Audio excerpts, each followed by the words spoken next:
আমার ছেলে যদি কোনো বক্তব্যে বলে থাকে যে আল্লাহ সত্তাগতভাবে কোনো স্থানে অথবা আরশে আছেন। আসসালামু আলাইকুম রহমতুল্লাহ বারাকাতুহু। বিসমিল্লাহির রহমানির রহিম। আমাদের সকলের শ্রদ্ধেয় বাংলাদেশের শীর্ষ পর্যায়ের একজন আলেম হযরত মাওলানা আল্লামা নুরুল ইসলাম উলিপুরি হাফিজাহুল্লাহ তাআলা হযরতের কিছু বিষয় নিয়ে আমাদের কয়েকজন ভাই আপত্তি করেন। তো আজকে আমরা হযরতের থেকে দুটি বিষয় স্পষ্ট হওয়ার চেষ্টা করব। প্রথম বিষয়টি হচ্ছে যে হুজুর, আপনার এক বক্তব্যের মধ্যে আপনি বলেছেন যে আল্লাহ তাআলা সর্বত্র বিরাজমান। আবার আমরা যে বক্তব্যটা পেশ করেছি সেখানে আপনি বলেছেন যে আল্লাহ তাআলা সকল কিছু সৃষ্টির পূর্বে যেমন ছিলেন এখনও তিনি তেমনই আছেন। এখন এই দুইটা বক্তব্যের মধ্য থেকে কোন বক্তব্যটি আপনার নিকট সঠিক বা কোন বক্তব্যটি আপনার নিকট আহলুস সুন্নাত ওয়াল জামাতের বক্তব্য অথবা আপনার সর্বশেষ বক্তব্য কোনটি? বিসমিল্লাহির রহমানির রহিম। নাহমাদুহু ওয়া নুসাল্লি আলা রাসূলিহিল কারীম। আমি যে সমস্ত বক্তব্যে বলেছি আল্লাহ মানুষের সমাবেশেও থাকেন, বিভিন্ন স্থানে অমুকখানে তমুকখানে থাকেন, এই মর্মে যেসব বক্তব্য দিয়েছি, এইসব বক্তব্য পবিত্র কুরআনের এবং হাদিসের বিভিন্ন বরাত সহকারে দিয়েছি। কুরআন হাদিসের যত স্থানে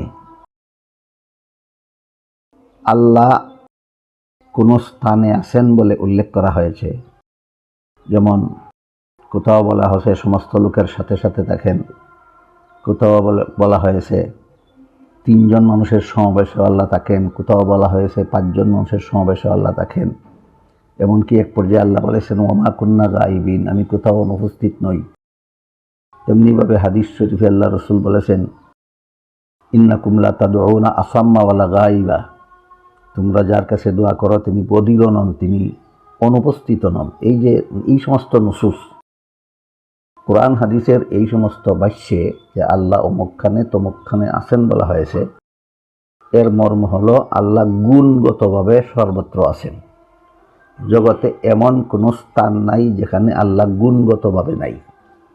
সুতরাং আমার বক্তব্যে এবং কোরআন হাদিসে যেখানে যেখানেই আল্লাহর সাথে কোনো স্থানের উল্লেখ করা হয়েছে সেখানে উদ্দেশ্য হলো আহলে সুন্নাত ওয়াল জামাতের স্থিরকৃত সিদ্ধান্ত মতে সে সমস্ত ক্ষেত্রে উদ্দেশ্য হলো আল্লাহ গুণগতভাবে সর্বত্র বিরাজমান। আর আমি আমার যে বক্তব্যে বলেছি যে আল্লাহ কোনো স্থানে অবস্থান করেন না, এই ব্যাপারেও আহলে সুন্নাত ওয়াল জামাতের পরিষ্কার সিদ্ধান্ত আছে। সেটা হলো আল্লাহ সত্তাগতভাবে কোনো স্থানে অবস্থান করেন না। আল্লাহ স্থান সমূহ সৃষ্টি করার আগে যেমনভাবে স্থান ছাড়াই বিদ্যমান ছিলেন, সমস্ত জগৎ সমস্ত স্থান সৃষ্টি করার পরও আল্লাহ ঠিক তেমনিভাবে স্থান ছাড়াই বিদ্যমান থাকেন। সুতরাং এখানে দুটি কথা পরিষ্কার, এখানে সিদ্ধান্তহীনতার কিছু নাই। একটা হলো আল্লাহ গুণগতভাবে সর্বত্র বিরাজমান, আর একটা হলো আল্লাহ সত্তাগতভাবে কোনো স্থানে অবস্থান করেন না। একটারে আরেকটার সাথে একাকার করে দিলে বিভ্রান্তির সৃষ্টি হবে। জাযাকাল্লাহু খাইরান। দ্বিতীয় বিষয়টি হচ্ছে যে হুজুর, আপনার সন্তান মাওলানা কামরুল ইসলাম উলিপুরি ভাই, তার একটা বক্তব্য হচ্ছে যে আল্লাহ তাআলা আরশের উপর আছেন, সত্তাগতভাবে তিনি আরশের উপর আছেন। তো এই বিষয়ের মধ্যে অনেকে অস্পষ্টতার মধ্যে থাকে যে আপনার আকীদা এটা কিনা, অথবা আপনি তার সম্পর্কে কি বলতে চাচ্ছেন, বা তার আকীদাটাকে আপনি সমর্থন করেন কিনা, এই বিষয়ে যদি হুজুর একটু বলতেন। নাহমাদুহু ওয়া নুসাল্লি আলা রাসূলিহিল কারীম। আমার ছেলে যদি কোনো বক্তব্যে বলে থাকে যে আল্লাহ সত্তাগতভাবে কোনো স্থানে অথবা আরশে আছেন, আল্লাহর সত্তাগতভাবে আরশে, সত্তাগতভাবে কোথায়? আরশে। আমার ছেলে যদি কোনো বক্তব্যে বলে থাকে যে আল্লাহ সত্তাগতভাবে কোনো স্থানে অথবা আরশে আছেন, তাহলে আমার আশঙ্কা হয় সে বর্তমান সময়ের চরম ফিতনাওয়াজ লামাযাবিদের খপ্পরে পড়ে বলেছে। তাই আপনার মতো আরও বিভিন্ন জনের মুখে শুনে আমি তাকে সতর্ক করেছি যে এটা আহলে সুন্নাত ওয়াল জামাতের মতবাদ নয়, এটা মুশাব্বিহা মুজাসসিমাদের ভ্রান্ত মতবাদ। কাজেই তুমি যদি না বুঝে এই বক্তব্য দিয়ে থাকো তাহলে এই বক্তব্য প্রত্যাহার করে তওবা করে আহলে সুন্নাত ওয়াল জামাতের মতবাদে ফিরে আসো। আপনাদেরকে অনুরোধ করে বলবো, তাকে এই কথা বলুন যে তোমার এই বক্তব্য আহলে সুন্নাতুল জামাতের পক্ষে নয়, এটা মুজাসসিমাদের, মুসাব্বিহাদের ভ্রান্ত মতবাদের পক্ষে। কাজেই তুমি তোমার এই মতবাদ প্রত্যাহার করো, এই বক্তব্য প্রত্যাহার করো এবং আহলে সুন্নাতুল জামাতের সঠিক মতে ফিরে আসো।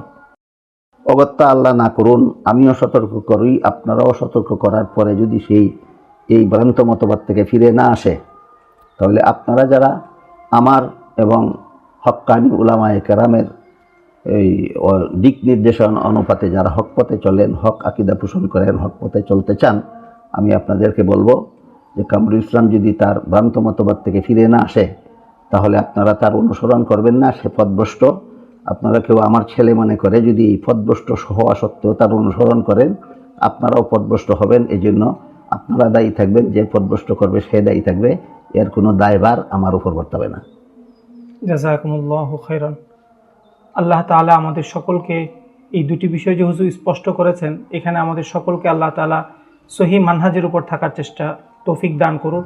প্রথম বিষয় হুজুর এটা বলেছেন যে আল্লাহ তাআলা গুণগতভাবে সর্বত্র বিরাজমান, কিন্তু সত্তাগতভাবে আল্লাহ তাআলা সকল কিছু সৃষ্টির পূর্বে যেমন ছিলেন এখনও তিনি তেমনই আছেন। দ্বিতীয়ত হুজুর তার সন্তানের বিষয়ে স্পষ্ট করেছেন যে তার যে আকিদা ভ্রান্ত আকিদা, সুতরাং আমরা হুজুরকে যারা মহাব্বত করি এ কারণে আমরা তার সন্তানের আকিদা যেন গ্রহণ না করি, এবং আমরা সকলে দোয়া করি আল্লাহ তাআলা যেন হুজুরের সন্তানকে সহি আকিদা গ্রহণের তৌফিক দান করেন এবং তাকে আবার আহলুস সুন্নাত ওয়াল জামাতের আকিদাতে ফিরে আসার তৌফিক দান করেন। আমিন। আমিন। ওয়া আখিরু দাওয়ানা আনিল হামদুলিল্লাহি রাব্বিল আলামিন। আসসালামু আলাইকুম ওয়া রাহমাতুল্লাহি ওয়া বারাকাতুহু।